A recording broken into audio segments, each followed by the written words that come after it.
What's up? It is David Smith with the Armchair Commentary. Welcome back to another quick hitter episode. I don't have a lot for you. It is my daughter's birthday. I am moving and I'm still working my regular job. Plus we have some potential school things happening. There's a lot on the go. So I am busy. That's why you haven't seen me as much on the socials. So I apologize. We will get back to regularly scheduled episodes. Once this move is done, I'll be in my new office set up, and hopefully the setup will be nicer than what I have right now. Of course, I still have my Suns jersey back there, my sad Suns jersey, and my Habs flag. Got my Habs thing, and I've got my Brady jersey behind me there. And we're going to get the setup done nicely, and I think you guys will appreciate it a little more once it's properly done. Brief episode. I want to do a quick episode. You know what? Listen, if you're brand new to the Armchair Commentary, maybe you don't know this. This show has been on for 2 years, and I have never missed a single episode in the 2 years, including illness. I've been sick and recording. So it is very important to me to continue to put out episodes, even if I don't have a ton. So a couple of things that are coming up this week, and then I just want to briefly touch on some quick Jays news, because you know what, let's do the Jays news first. The Jays are up and down looking to take the rubber match today. They may have already finished the game at this point and could have lost. I can't tell you right now because I've been packing. Against the White Sox, they are 5 games out of the wild card with 38 or so to go. So they are in a tough spot. It's entirely possible to happen. The big positive note is that Joaquin Soria has been activated, but George Springer may be returning sooner rather than later. And if that's the case, I give the Jays a better chance of making a run than without Springer. No offense to anyone on the team right now. Everyone is doing their due. Everybody's trying to get them over the hump.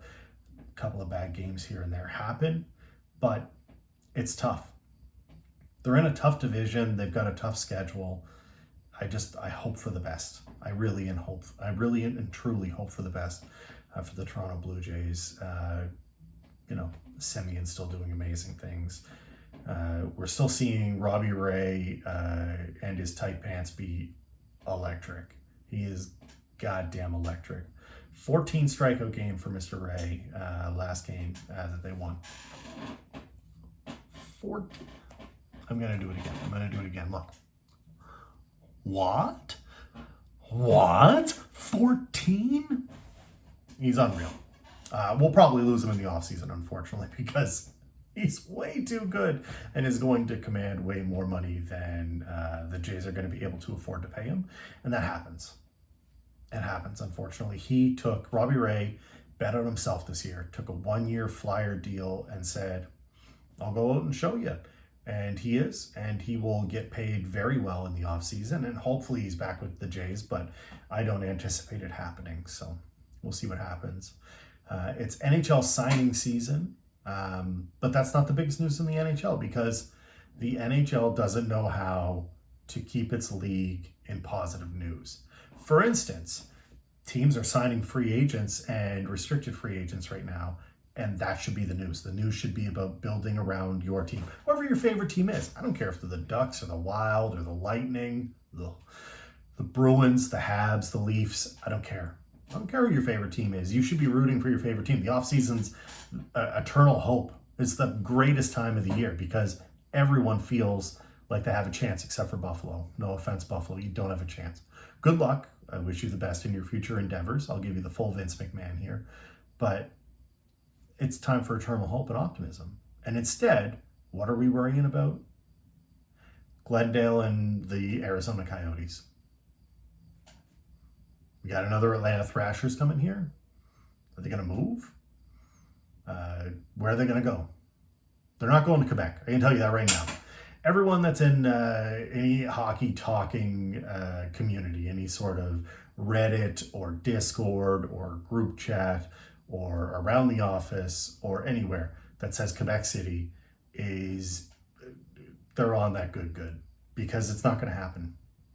Bettman just doesn't like the NHL enough. They don't bring in, or Canada enough in the for the NHL. He'd rather bring them to a southern market. And right now, I think Houston's probably the place. It's a great market. It's got a natural rival. I think that it would look really good on the NHL to go back to Houston. They have history there. Gordie Howe played for the Arrows. I don't know if they'd be called the Arrows again. Who knows? But I think it'd be an interesting fit. And they have the market for it. It's already there. And I think it would work as opposed to, the desert. But hey, it produced Austin Matthews, so the desert can't be all bad. Not a big fan of Matthews myself, of course, being a Habs fan, but no denying the man's talent.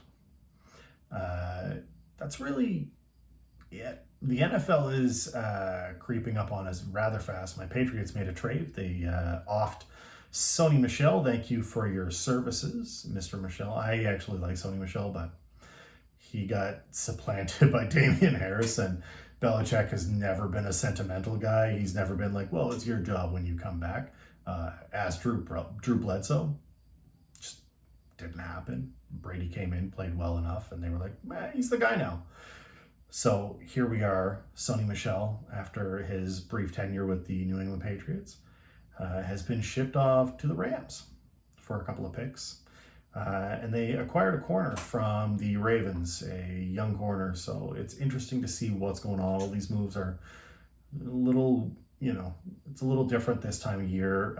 Usually we see a lot of cuts, rosters getting down. We have less preseason games, more regular season games. So I'll be interested to see what happens. They've also talked about how Mac Jones could be QB2 or QB1 coming into the season. I'm here to tell you that's not going to happen. Belichick will start Cam. It's Cam's team. And if you're a Patriot fan, I know you're probably clamoring for Mac Jones. Just give it time. It'll happen. Cam will blow something. He'll be put in another COVID protocol. He'll be pushed aside. Something will happen. And Cam will have to take a back seat to Mac Jones. And when that happens, don't be surprised if Mac seizes the opportunity. But until then, Mac Jones is the guy. Just like Damian Harris was the guy at running back before Michel was traded. It is how it is in football land. When the Patriots are involved, especially when the Patriots are involved. I have a fantasy football league starting up here shortly. If you are interested, there are some spots available. Just send me a message on social media. Let me know if you are interested, and I'll make sure to get you in. I will be doing some updates and recap on how the draft went and showing off how my team is doing poorly or hopefully well. I think it's going to be fine depending on where I draft and how it goes. We'll see. Depends on who you're drafting with. And yeah, we'll be back soon next week in the brand new office with the brand new setup. Hopefully you guys will enjoy it.